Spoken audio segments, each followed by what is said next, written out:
வேகபலந்தா பாதபலந்தா தேடி வரும் நேரம். உதித்ததங்கே ஒளி விளக்காக உத்திர நட்சத்திரம்.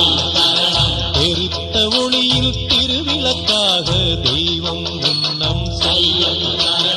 உதித்ததங்கே ஒளி விளக்காக உத்திர நட்சத்திரம்.